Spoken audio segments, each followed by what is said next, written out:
Let's start. Professor Maraldo. Okay. The stage is. Good morning, everyone. I'm very happy to be here and to see this group interested in a remarkable text that I've appreciated for almost 50 years. It's a very great occasion for us, I think. My talk today will not be a rigorous analysis of the text, but something on the lighter side. I'll look at part of its content.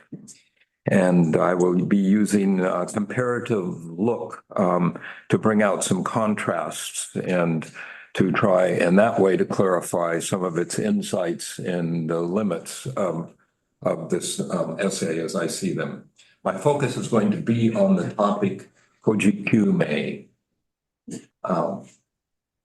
I'd first like to give you some background autobiographical remarks and say a few words about translation. So this is a little story about translating Nishitani's text and a few words about what I think translation does.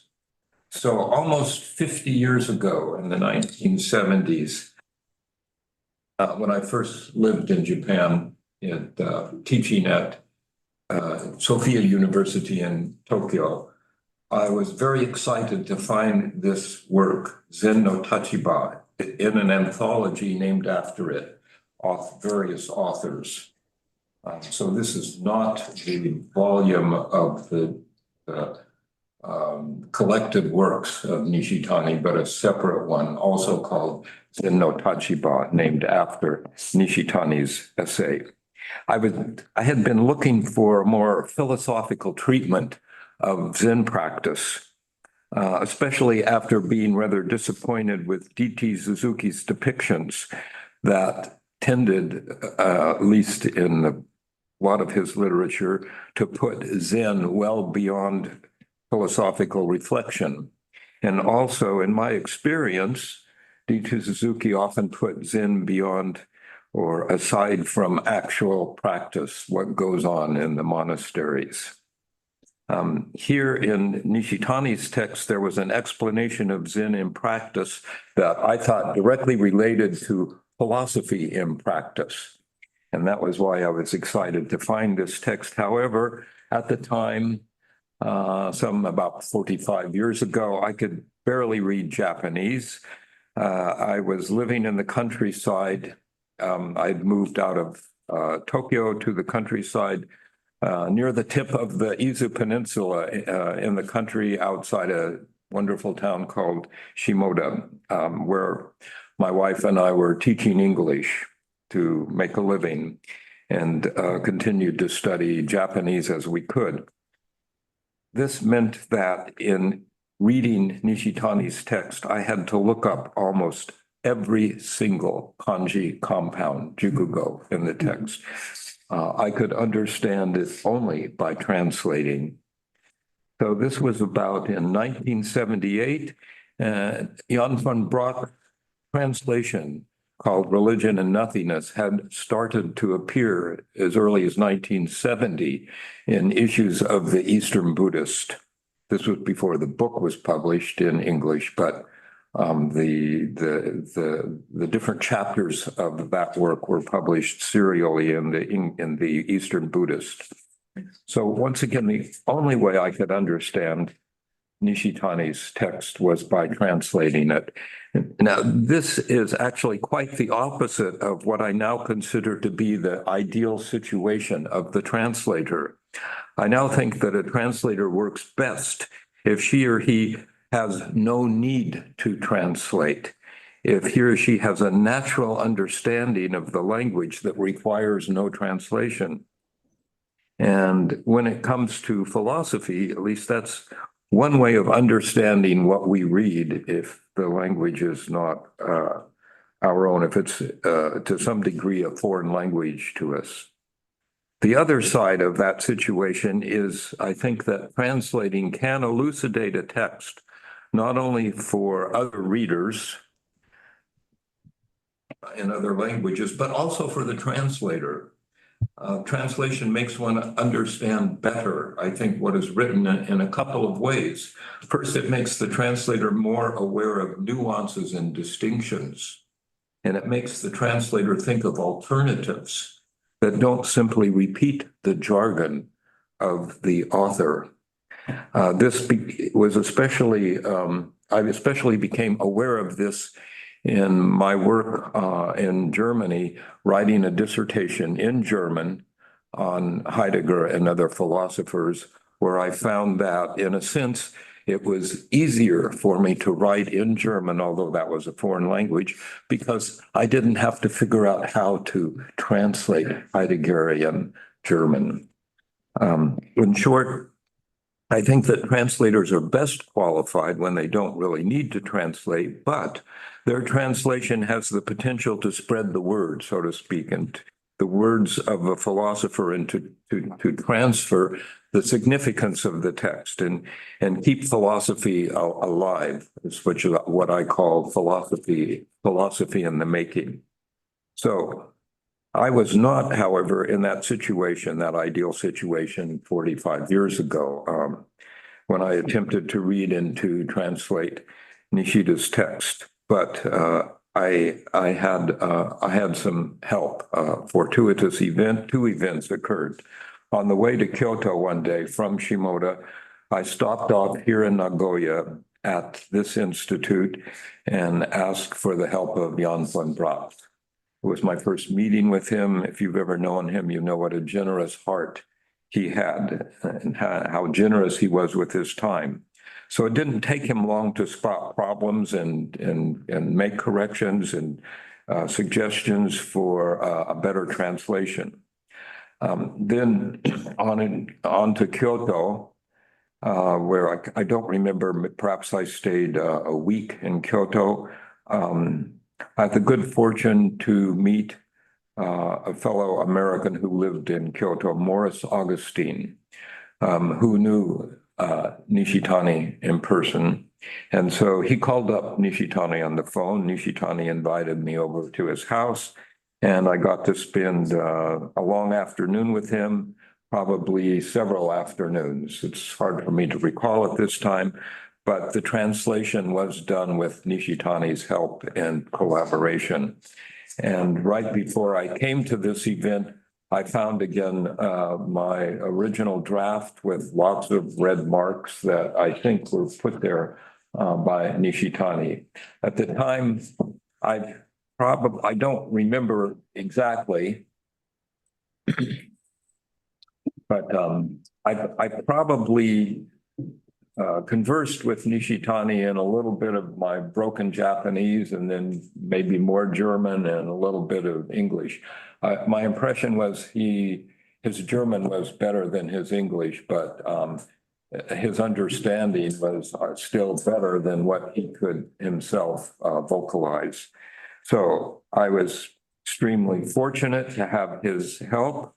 And I was extremely impressed at the breadth of his knowledge. I'll give you just one simple example. There is a phrase in the text which reads in English, it's part of Nishitani's criticism of the egocentrism that he found in a lot of so-called Western philosophy. So there was this phrase that came out that Nishitani quoted in Japanese. I translated it, I think accurately, I am I. So I thought, well, this must be Fichte. And Nishitani said, no, it's not Fichte. It is from Shakespeare's play, The King Richard, a play which I'd never read. And so Nishitani had read that much of Shakespeare and used that in his text. I thought that the beginning of the essay was a bit abrupt for English readers, and so I suggested that we put in a kind of introductory paragraph, which you will not find in the Japanese text. And together we also made a few other alterations. So Nishitani, I don't know when he originally wrote this text, but it was first published in 1967, so about 11 years earlier than the translation. And then it was published first in the Eastern Buddhist in the spring of 1984. And then thanks to the help of people at this institute, it was republished in the first volume of the 2-volume set with a few minor alterations. Brett Davis wrote an article for a book called Buddhist Philosophy, Essential Readings, in which about half of the essay is reprinted with a couple of minor alterations. So now to move on to the focal point of Koji Kyumei. There was interesting discussion with Nishitani Sensei about how to translate that phrase. And so the first thing to notice, quite noticeable, is that we're dealing with the compound koji and not jiko. And so the connotation, to me at least, is that the sphere, the breadth of what is normally taken as individual selfhood is broadened to a great extent. Now, in English, we have this phrase, it's a colloquial expression, often used as a reprimand. I can remember my father sometimes would say this to me, "What's the matter with you?" Or "What's the matter with him?" Okay, so this is, I think this is somewhat close to the connotation of koji, in that it's that what's the matter with you is not just about you, but about your behavior and what goes on in how you interact with people and with other things. So another way to translate koji would be the matter with the self. The matter with the self. Self in this case would be perhaps jiko, but the matter with the self is a much broader has a much broader content. Koji Kyumei, very remarkable phrase, but a phrase which is not easy to find, as far as I know, in classical literature, Japanese or Chinese. In the late 70s or early 1980s, I met Ueda Shizuteru for the first time. And I asked him, where in Zen literature can we find this expression? His answer was, well, it's just almost everywhere. But even to this day, I don't think it is almost everywhere in Zen literature. I had the good fortune to meet Ken Kraft, an American scholar of Daito Kokushi, who was translating Daito Kokushi's so-called admonitions. And he identified a passage in that text, Daito Kokushi's text, where this phrase Koji Kyumei is found. So I have several Zen dictionaries and Buddhist dictionaries at home. The phrase does not occur in any of them. However, you can find the phrase now if you look it up on the internet. And there is a whole book with the title Koji Kyumei no Shiso to Hoho by Nishimura Eshin, who is teaching at Hanazono Daigaku. And it's I don't have the book myself, but it was published in 1993. And I can't help but think that since he knew Nishitani quite well in person, that Nishitani's work inspired him to use that particular title. If you look up the phrase on the internet, you can find a few internet sites that talk about Koji Kyumei. For example, here's one that in a site that I guess it's It comes out of a temple called Sai Onji, and which puts out a Kongetsu no Zengo. And so that month's phrase that they talked about was Koji Kyume, and then tries to explain what that is about. But otherwise, it seems like it's an extremely interesting phrase that is really perhaps not so common, at least to my knowledge. 6 years ago, 5 years ago it was, after Ueda Shizuteru passed away, there was a memorial service for him in Kyoto, Kyodai. And Jim Heisig and I were each, and many other of Ueda's students were asked to say a few words at this occasion. And so I spoke a little bit about my conversations with Ueda about Koji Kyume. And then after that occasion, my wife and I went to Shimoda again to visit friends. One of our friends was the former student, English student of ours, who was a boshiya-san, a hat maker, and somebody who wasn't a particularly avid student of Buddhist studies or anything like that, but he presented me with a hanko, a stamp. They called it, I guess, a chop also. And what engraved on this chop was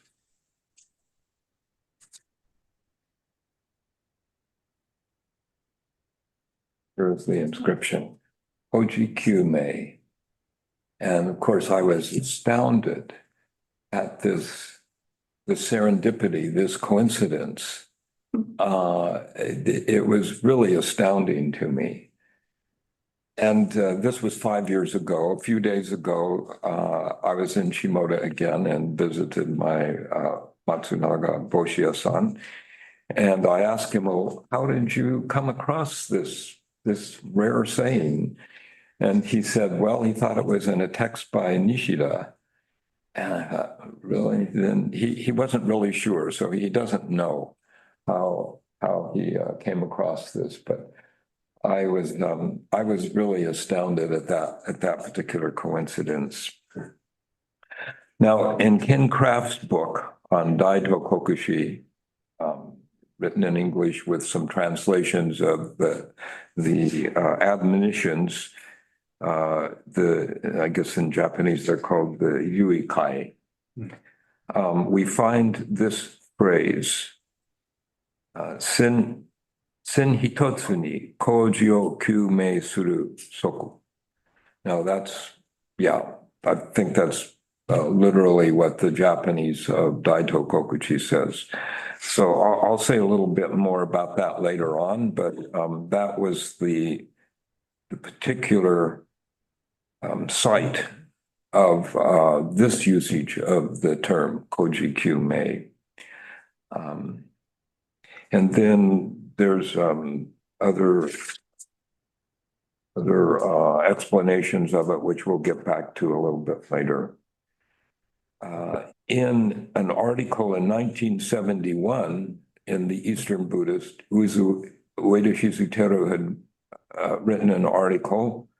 I guess it was an English translation of an article he wrote in which they used the term the realization and illumination of the self as a translation of Koji Kyume. Perhaps it would be better to translate the kanji separately. So the Q and the mei could be translated perhaps in English as probe and clarify, to probe and clarify the matter of the self, in the sense of getting to the body, getting to the bottom of this self I am, or that I think I am. Now, as you know, in Nishitani's article, in the second section, Nishitani uses a number of analogies with Western philosophy, which really excited me also at the time, because this is how he connected what he saw as Zen practice with the practice of philosophy universally. So he has three analogs to this phrase, koji kyume, and I'll just review those and make a few remarks about them. And then I will suggest a fourth analog, which is also a contrast with the Zen meaning or Nishitani's Zen meaning. So in these analogs, I ask myself two questions. What is the meaning of self, or what are the meanings of self? And secondly, what is the sense of investigation? What is the method? What is the procedure of investigating selfhood?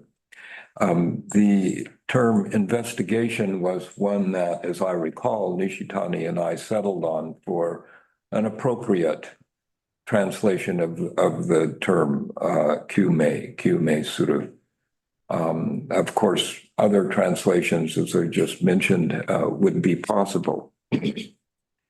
So Nishitani mentions three Western, or I like to say Greco-European counterparts to the Zen phrase, the Zen sense. And in each of those, he draws out a difference as well as a similarity. First is Socrates.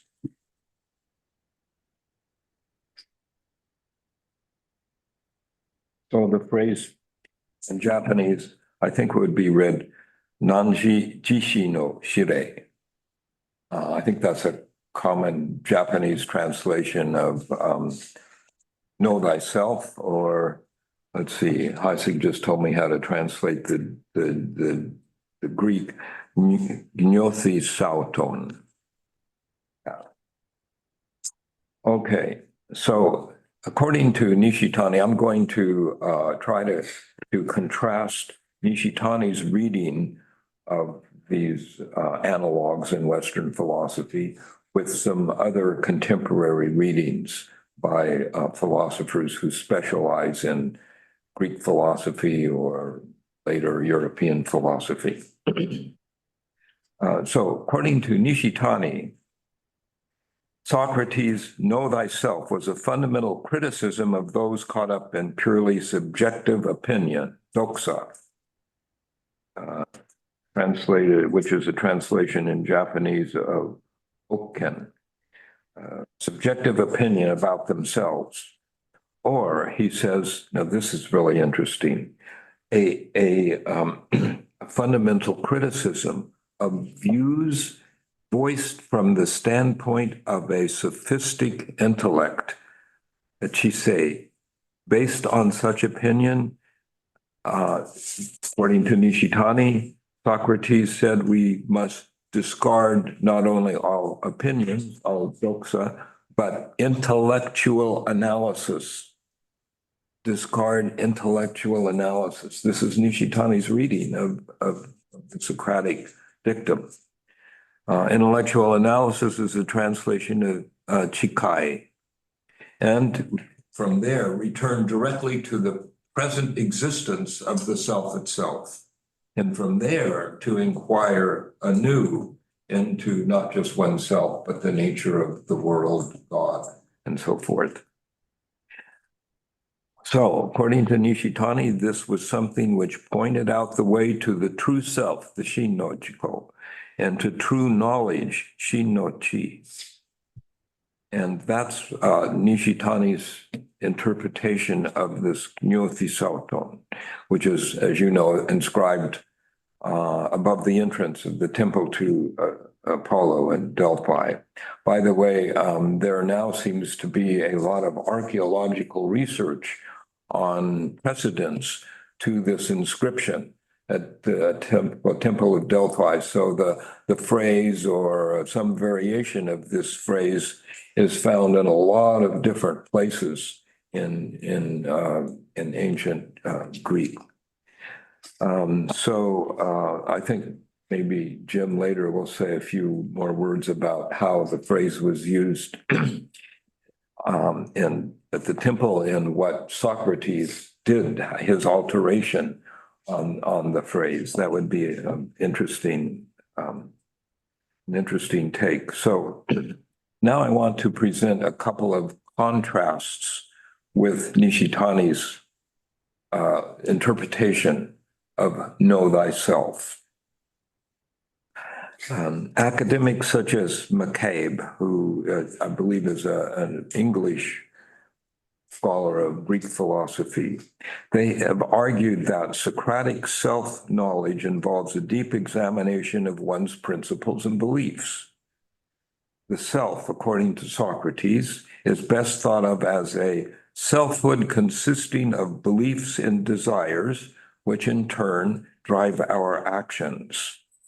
And then he also draws upon Montaigne a little bit before Descartes, who said that knowing thyself is still the only worthy philosophical pursuit. And so this self, which is pursued, which is investigated, seems in Montaigne to refer to all one's physical and mental habits. It's a little bit different, quite different, I think, from Nishitani's reading. Another author who wrote a book on Socrates and self-knowledge, Christopher Moore, investigated or interpreted passages in Plato's Phaedrus. Here's a quotation. What is the self Socrates wants to know? Is it his concrete individuality? Is it a set of abstract truths about humans or souls in general? Or is it nothing about selves at all? Socrates hardly says, and the scholarship is split. Acknowledgement of one's commitments to what is true about living well and worthy of pursuit. So it's in this Christopher Moore's interpretation, it's about a rectification and acknowledgement which requires knowing both about human nature generally and about one's current condition specifically. Knowing oneself, therefore, depends not just on epistemological considerations about what one can know and about souls and characters, but about practical considerations as well. For example, how one can make oneself a better person. Knowing thyself means find out how you can become a better person. This is not particularly the pursuit of much philosophy today, by the way, at least as it's practiced in my country. Moore writes against some contemporary analytic philosophers who say, for example, a person can be said to have self-knowledge whenever he knows the truth of a statement in which there is reference to himself. Okay, so this is analytic philosophy's investigations of how pronouns like I are used. Moore, on the other hand, advocates a more practical sense of self-knowledge, but again, interpreted as to live better lives through reason. Now that's quite different from Nishitani's take. In Plato's Philebus, Socrates says that people appear foolish when they try to understand what is outside of themselves before understanding what is within. Plato's views on self-knowledge evolved over time, he notes, of course. Early in Plato's career, he believed that self-knowledge was possible only if it was knowledge of one's position in society. Later, he believed that the self was not the right object of knowledge because it was not distinct from the knower. Well, that sounds a little bit more like the Buddhist take on the phrase. So, in summary, my questions: what is the self of Socrates' know thyself? And what is the method of knowing oneself? In short, it seems to be the individual person in the context of his or her beliefs and actions, practices. And the method that would be, there's nothing new about this, but this is how Socratic method is understood. It's through conversation. We know about ourselves. We come to know about ourselves. We come to investigate ourselves through conversation, testing our beliefs about the world, and especially about concepts and virtues that we might take for granted, for example, justice or piety. And through conversation, we test the truth of what we say through its by its consistency and its reasonableness. By the so-called alinkus, cross-examination to refute sophistic or false beliefs. That's Socratic method. Okay, that's the method behind Hume, according to Socrates, and it's linguistic. It's through language. Now, Nishitani, remember, said Socrates was teaching us to discard all opinions and intellectual analysis. There's a very different reading of Socrates, to return directly to the present existence of the self itself, and from there to inquire into oneself anew. This was something that pointed out the way to the true self, concept not found in Socrates, and true knowledge, which is found in Socrates, episteme as opposed to doxa. The second analog Nishitani takes up is the work of Augustine, not any particular phrase, but the expressions in the treatment, especially in Augustine's Confessions. Nishitani says Augustine is desperately seeking God as the life of my soul, the life of my life. Se me no se me. Tamashi no se me. Augustine made the way, he says, Augustine made the way of investigating the self itself as the main axis of his whole existence. This again is Nishitani. By the time Augustine reached this point, he had undergone a period of profound doubt, jolting the conceptual standpoint he himself was embracing.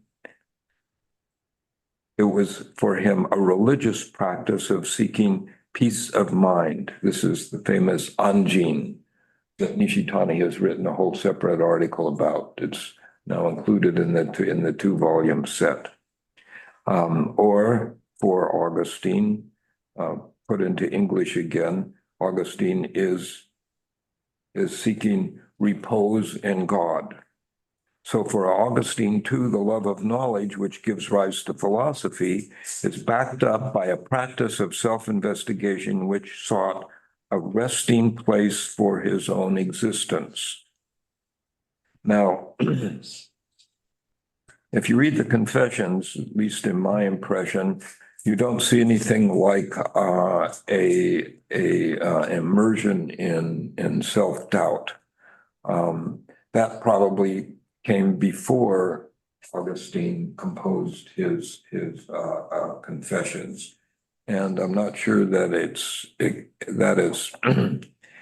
that is presented as a matter of doubt, although Augustine, undergoes periods of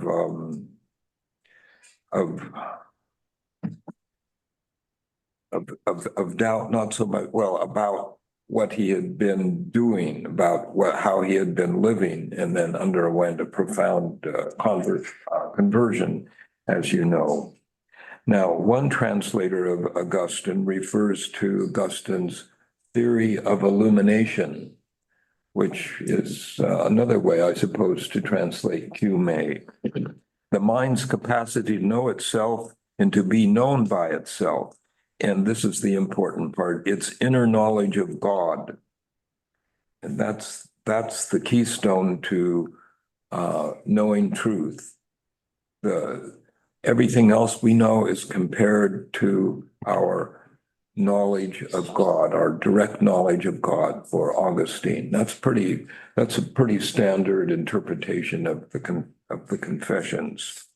It's against that inner knowledge of God that we measure all truth that comes from other sources, within and without. The God within Augustine, as opposed to the world outside.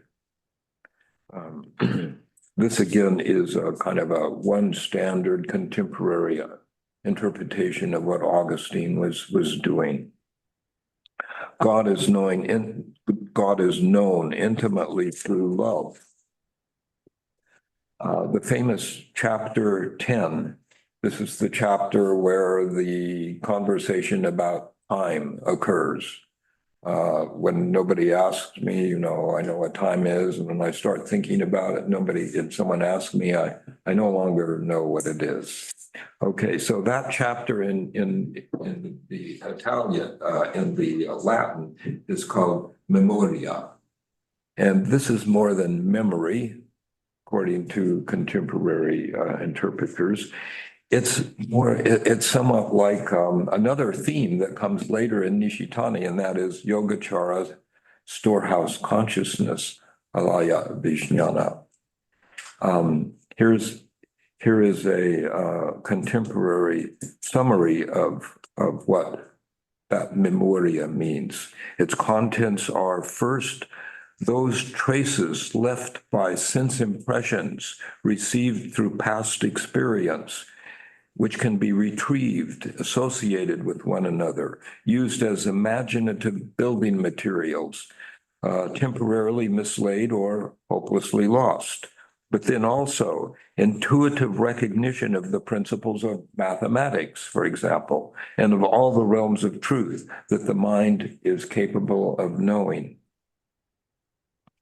The key point: Augustine's self-knowledge is a knowledge mediated by the knowledge of God, which is immediate and interior.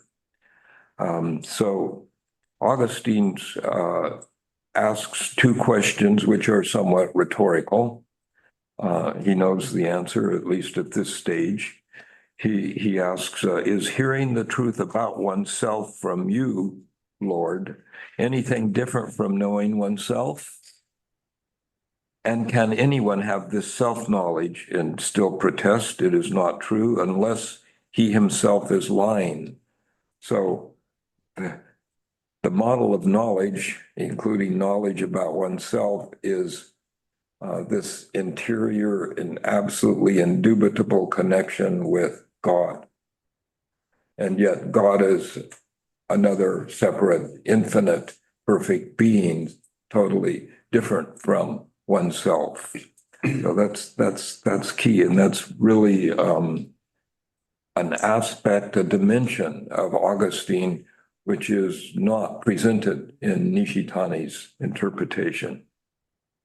The source of one's self-knowledge, the source of oneself, is the same as the source of oneself.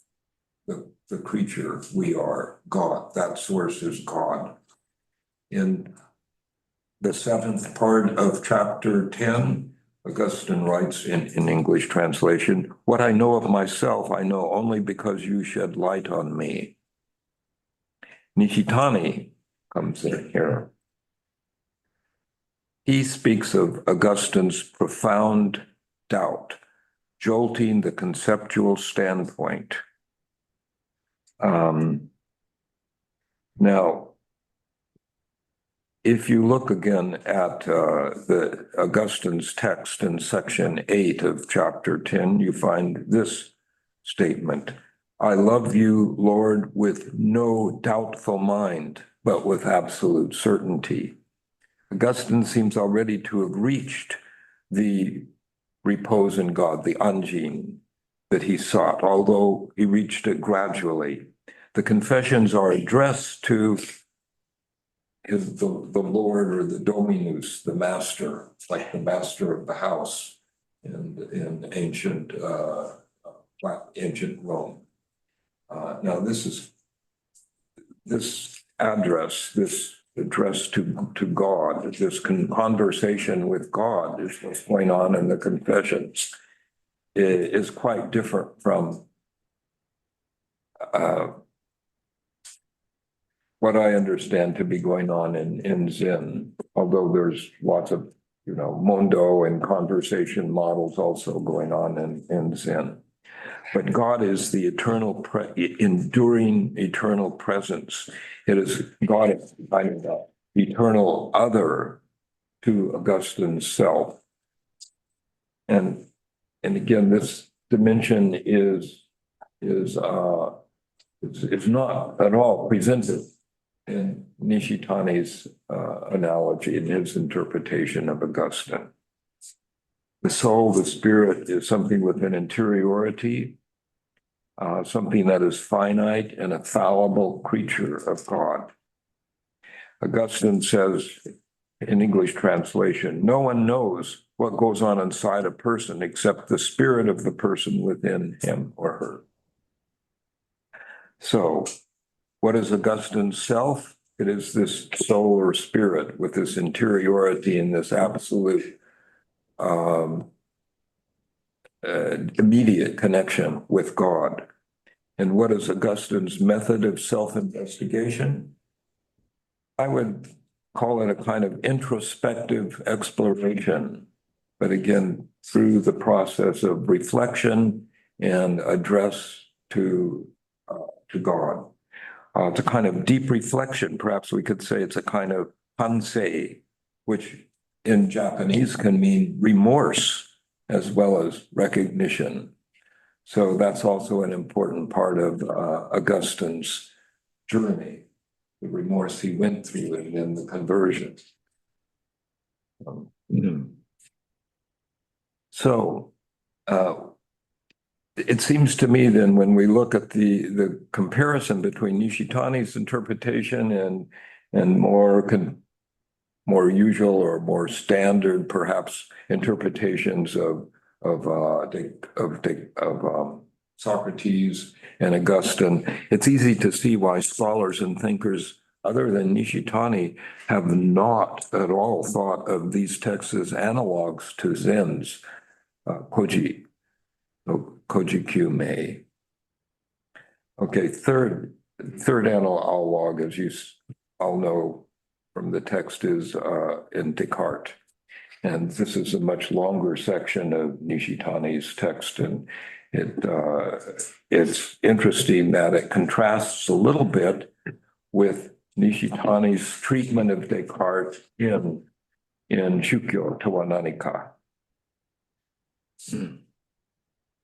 What is this self that Descartes is looking at? Well, in the Discourse on Methods and in the Meditations, Discourse on Methods was written first. It was written in Latin. Descartes wanted to present his work to a broader audience, so then he wrote the Meditations in English. Excuse me, in French.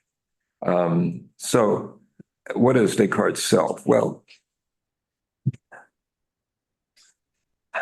I think it's pretty easy to call it his soul. I think there's really no difference. It's not exactly or mind or soul. It's not totally disembodied, but yet it is completely distinct from.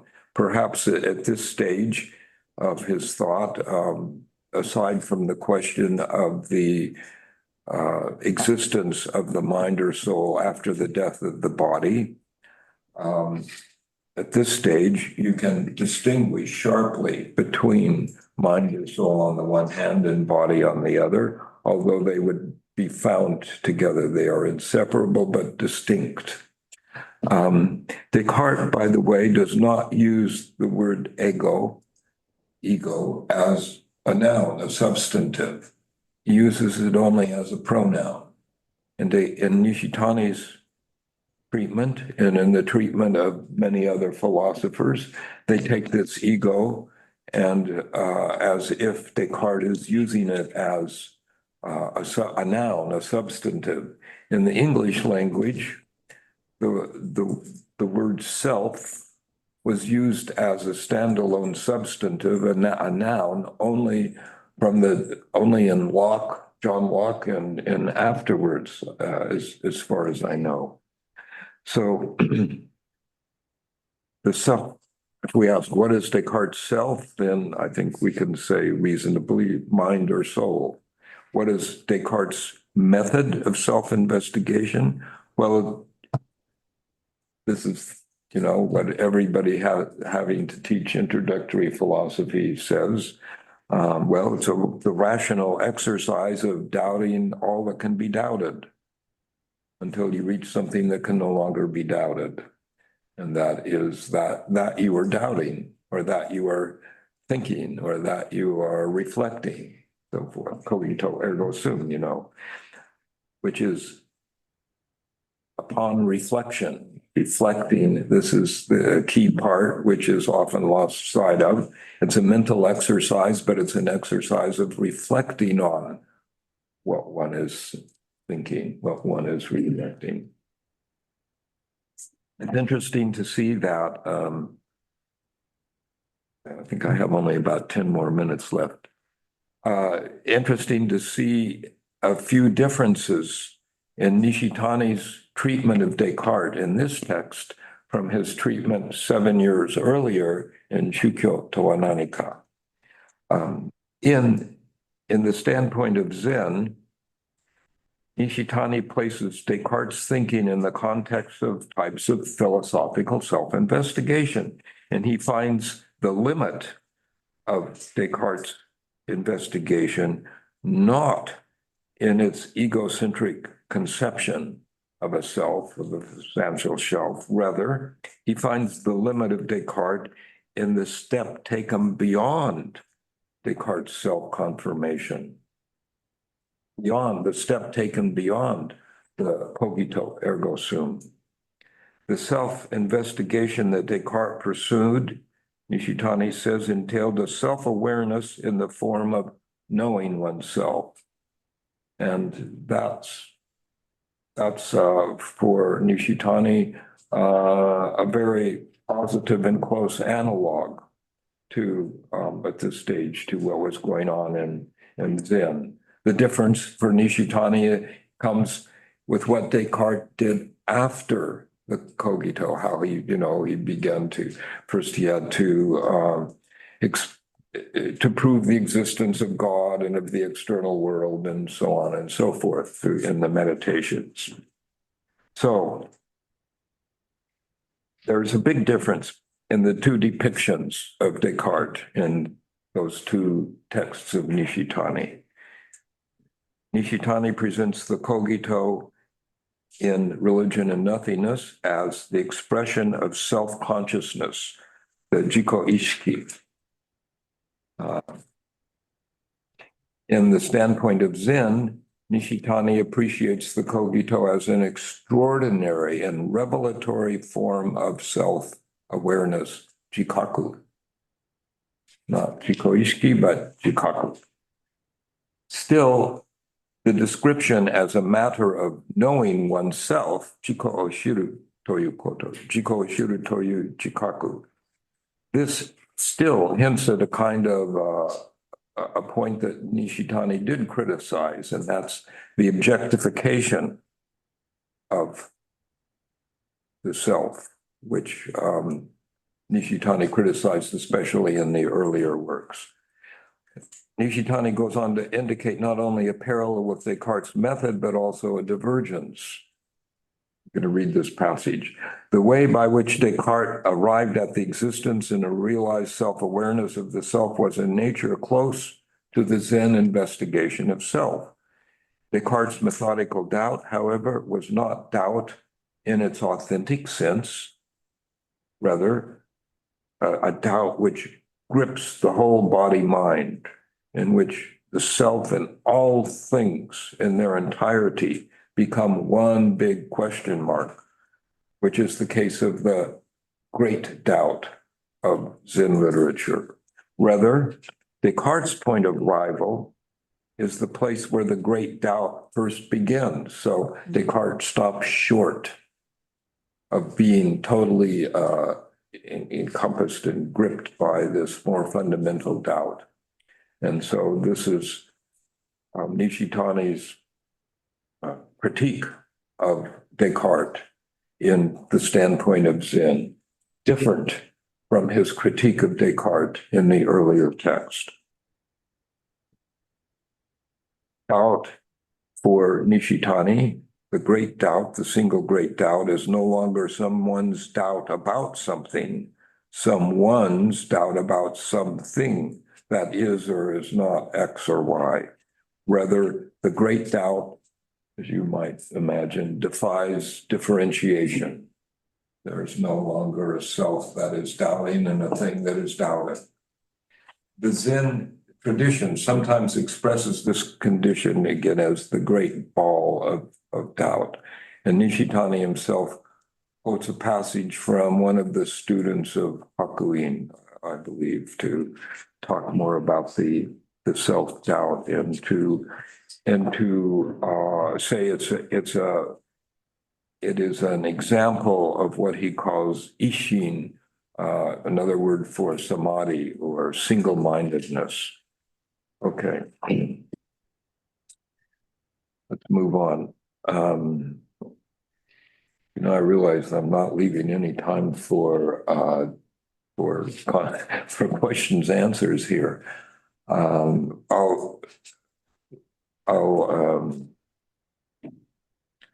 cut this short so that what I want to say basically is if Zen is basically a form of self-investigation, then what sort of self are we talking about? Well, in Western philosophy, often the self is identified with mind or consciousness. Today, especially among neuroscientists and many philosophers, who pursue naturalized philosophy, the self is identified with one's brain. There's a whole book by Fernando Vidal and Francisco Ortega called Being Brains, which is a history of how that came about. There are also philosophical traditions that identify self with something better expressed as, in English, body-mind. Either way, self as mind or self as body-mind, it's the individual that's the focus. Now, Nishitani then goes on later in that text to talk about what he sees as cosmocentric rather than egocentric presentations of the reality of the self. And he finds those both in Western and in so-called Western and Eastern traditions. And then in particular in the Buddhist tradition, he pursues some parallels in Yogacara philosophy. And then he cites a story about the Chinese Zen monk Hogan or Fayan Wen-yi, who follows what scholars now call the received tradition, which is a mistaken understanding of original Yogacara. But it was the received tradition that said that Yogacara teaches that everything, that only mind truly exists, consciousness truly exists, everything else is a product of that. That seems to be a mistaken view of Yogacara, as recent scholars have, I think, persuasively demonstrated. I think that Nishitani could also have called upon Dogen and the famous phrase about to study Buddhism, to model Buddhism is to study the self, which is to forget the self, which is to be awakened, enlightened by all things towards the self. Especially because we know Nishitani really appreciated Dogen, as opposed to many of his Rinzai Zen masters. But I'm afraid I'm running out of time, so I will not go into the Nishitani's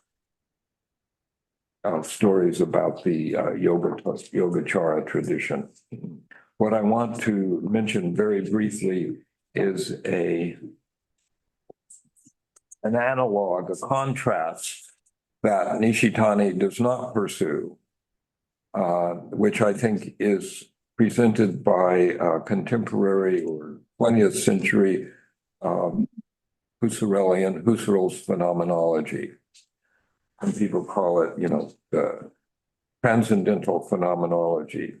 My friend Jim Hart, who is a scholar of this approach, wrote a massive 1,400-page, 2-volume book called Who One Is, which presents some remarkable differences and similarities to the notion of the self as presented by Nishitani. Here's one quotation from Husserl. If what exists is some individual being bound to and individualized through a place and time, then the primal I, the Ur-ish, is not a being at all. It's rather the opposite of all beings. It's not an object over against. It's not a Gegenstand, but it's the primal carrier, the Urstand, for all objectivity. This I should not be called I. It should not be named at all, because then it is already something objective.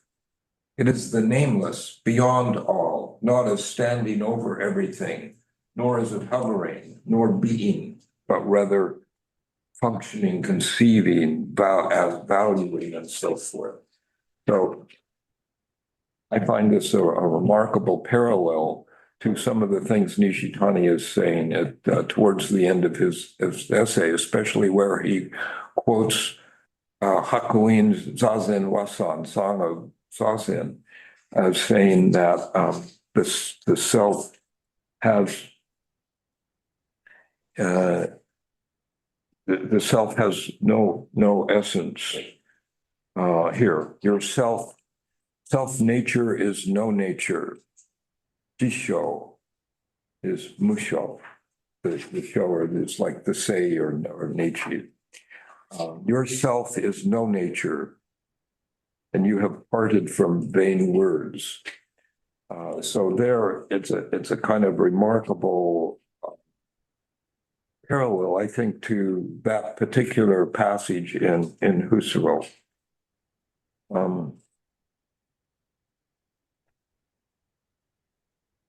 I think that Nishitani's comparison is remarkable. It is an alternative to contemporary philosophical interpretations of Descartes, Augustine, and Socrates. It doesn't go far enough, I think, in exploring other possible analogs, which are others investigations of self and selfhood, that, for example, which I find in texts of Husserl and in my friend Jim Hart's work.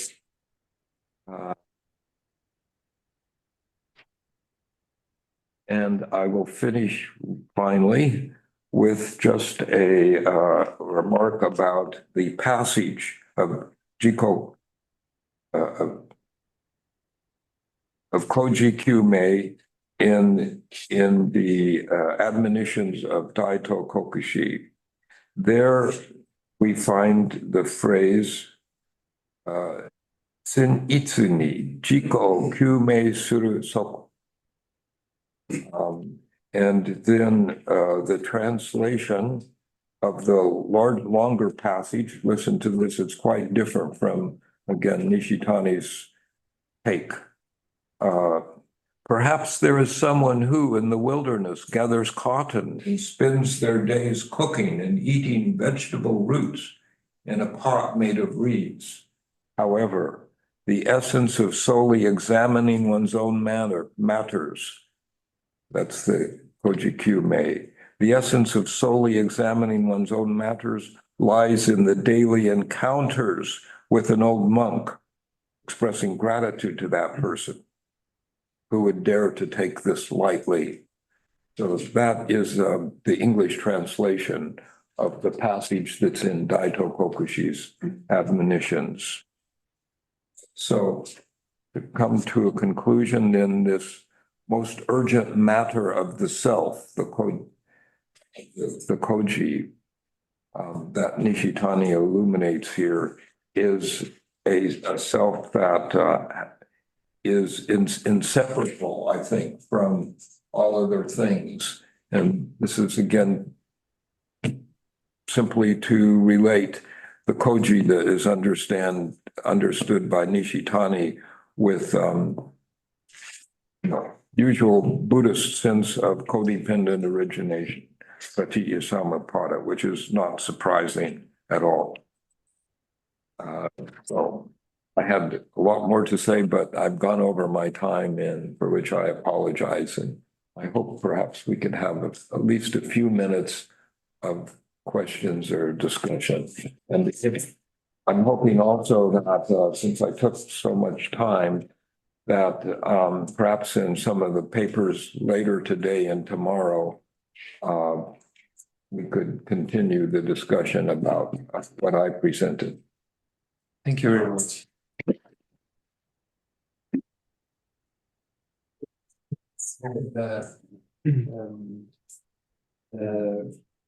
I think we cannot use time for discussion now, but we can do it later because Professor Akitomi, one speaker, has to leave our meeting at 11:30, around 11:30. So first I would like to hear Professor Akitomi presentation.